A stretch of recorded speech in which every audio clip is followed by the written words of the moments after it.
bang mapagkasya ang nakaraan, ang ngayon at ang bukas ng bansang Pilipinas sa iisang theme park? Pwede na po ngayon. Sa Expo Pilipino sa Pampanga, nakalatag ang isang malawak na liwasan na magsisilbing patotoo sa tibay at tagumpay ng kaluluwang Pilipino.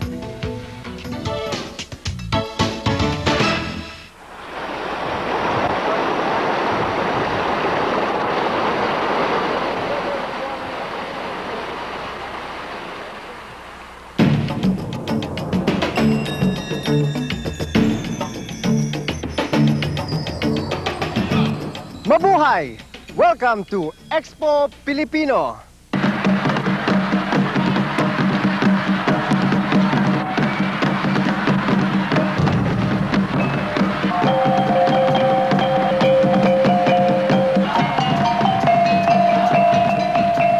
Nitong ika-6 ng Hunyo, binuksan ang Expo Pilipino.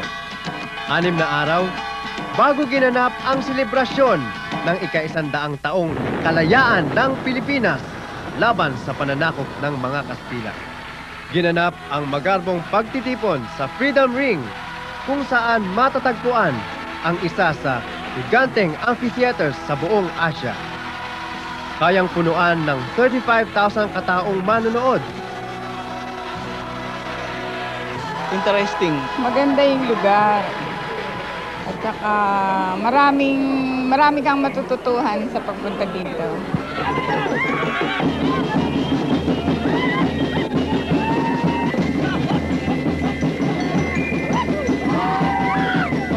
Dito sa village na ito, tinaguriang Lupang Hinirang.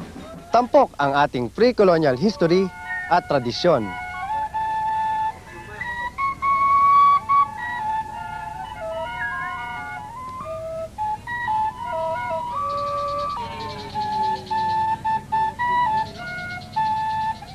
Mula sa Mountain Province, bumaba ang mga katutubong Kalinga.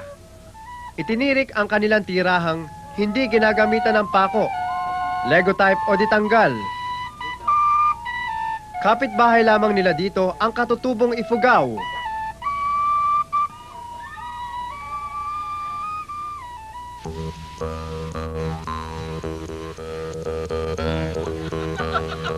Maging ang mga alagang hayop ay dala-dala nila rito. Inaalagaan at patuloy ang pagpapahusay sa kanilang kakayahan sa sining ng wood carving.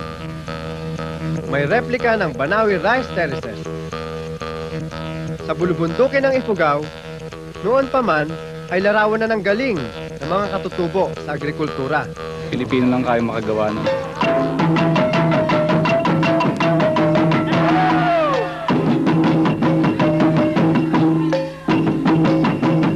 Tinatanghal din sa Expo ang sayaw.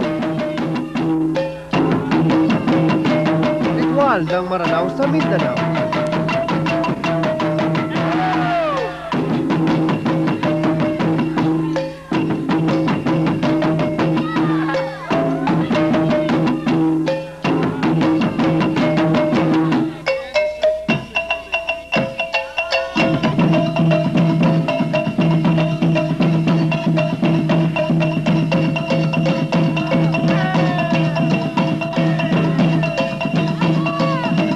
Proud talaga ako. Tapos, pangalawa, nag-enjoy ako.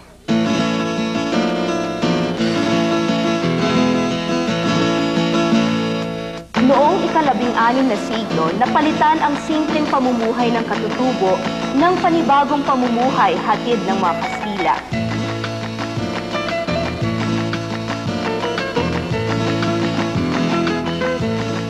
Isa sa mahalagang bahagi ng Expo Pilipino ang Colonial Plaza. Punong-puno ng kasaysayan, alaala ng nakaraan. Nandito ang replika ng bahay ng ating pambansang bayani, si Dr. Jose Rizal. Ang bahay ni General Emilio Aguinaldo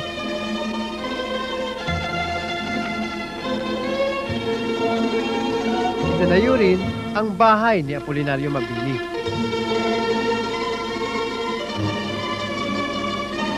Sa gitna ng Colonial Plaza, ang replika ng Baraswain Church ng Malolos, Bulacan. Batay sa kasaysayan, dito unang ginanap ang Constitutional Convention at pagtatag ng unang Republika ng Pilipinas. 100 taon na ang lumipas. Mahigit sa kalahating milyong Pilipino ang nakapunta na dito. Karamihan dito ay mga estudyante. Most of the students nakakapag-aral sila ng mabuti about how the Filipino lives in their cultural background mismo ng mga tao. At saka yung roots nila nakukuha nila dito eh. They get the idea. Unlike sa school dahil puro libro-libro lang, dito meron silang personal view of how the Filipinos lived before and a forecast of how they will live in some time in the future.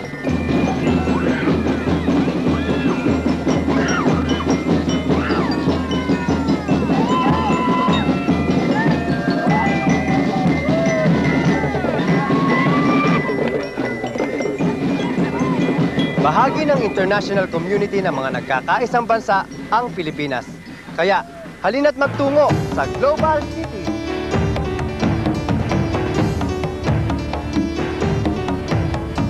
Nasa Friendship Pavilion ang partisipasyon ng mga dayuhan sa pamamagitan ng kani-kanilang exhibit galing sa China, Japan, United Kingdom, Singapore at Amerika, Indonesia, Korea, Brunei Darussalam, Vietnam at Russian Federation.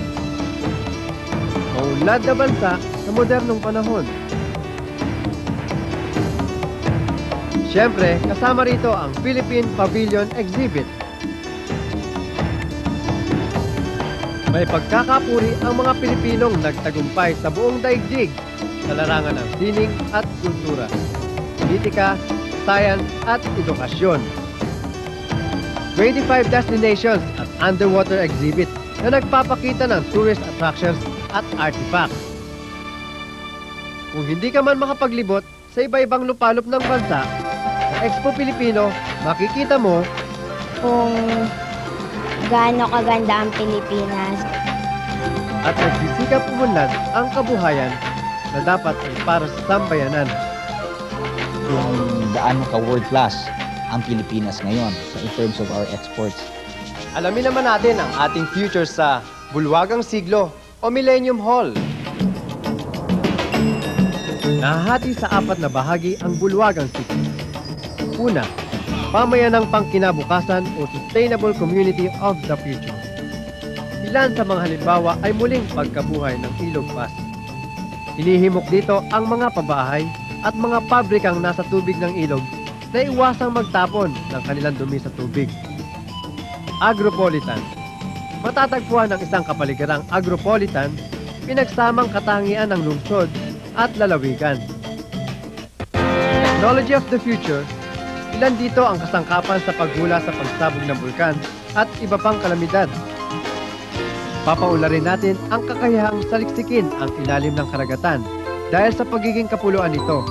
Taglay ng bansa ang sapat na yaman mula sa ilalim ng dagat na magagamit para mapakain ang lumalaking populasyon. Year 2000, sa Metro Manila, ang tao ay abot ng 120 million. Kaya kailangan maraming mas malawak ang kalsada, maraming sasakyan, mga LRT. Sa network communication, lalawak ang saklaw ng komunikasyon ng mga tao dahil sa satellite na umiikot sa mundo. Masusundan ng mga ito ang takbo ng panahon. Aba, makakagawa ng marami pang bagay tulad ng pagtulong sa isang motoristang maghanap ng kalye sa isang siksikang lungsod. Sa maniwala kahit sa hindi, kapag narating na ng Pilipinas ang kaunlaran sa kabuhayan, ilulunsad nito ang sariling programa sa pagre-research sa kalawakan. Maglalakbay sa kalawakan ang astronaut na Pilipino upang pag-aralan ang hangganang kayang abutin ng tao sa kalawakan.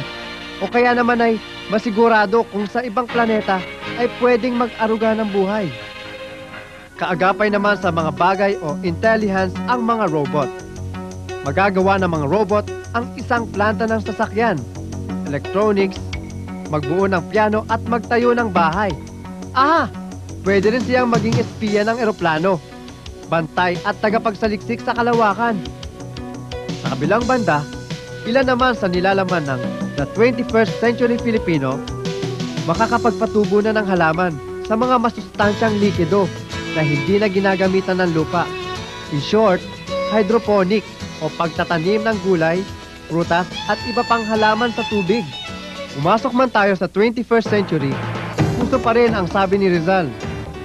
Ang kabataan, ang pag-asa ng bayan. At sa tahanan, hangad natin, strong family ties pa rin. Filipino, sentro ng kagalingan, sariling kayod. Hindi na magiging empleyado na lamang ang mga Pinoy dahil sa mga computer at teknolohiya sa impormasyon. Marami ang magtatayo ng opisina, kanilang sariling bahay. Ano bang gustong maabot nating mga Pinoy? Isa sa magandang katangiang hindi kumukupas, ang bayanihan. Pagtutulungan sa panahon ng kagipitan o pangangailangan. Everything, kahit material or sa kalooban, basta palaging caring sa mga tao.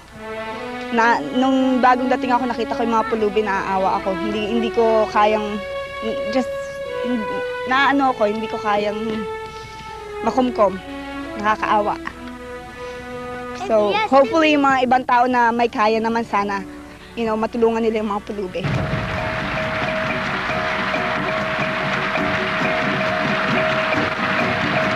Talaga naramdaman ko isang tunay na Pilipino. Kulang yung time para talagang isa-isahin mo yung dapat mong makita. Palagi pa rin akong makipilipino. I can't wait na dalhin ko dito yung mga kaibigan ko sa Amerika. Pakita ko sa amin yung tunay na culture natin. Kahit nakikita na nila sa ugali ko yun. Hindi ko pa na nililibot lahat eh. Masaya na ako ngayon pa lang. Anumang pag-unlad, siguradong hindi mabubura ang magagandang katangian ng ating lahi. Ako po si Pocholo Gonzales ng Tatak Pinoy.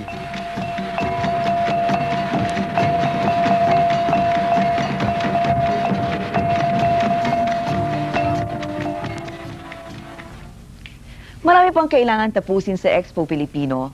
Marahil pagpapahiwatig ito na marami pa ring detalye at issue sa ating kasaysayan ang mananatili pang nakatiwangwang at kailangan pang tapusin at bigyan linaw. At para naman po sa mga pamilyang namamasyal sa Pasko, bakit hindi nyo subukan ang kakaibang trip na hatid po ng Expo Pilipino?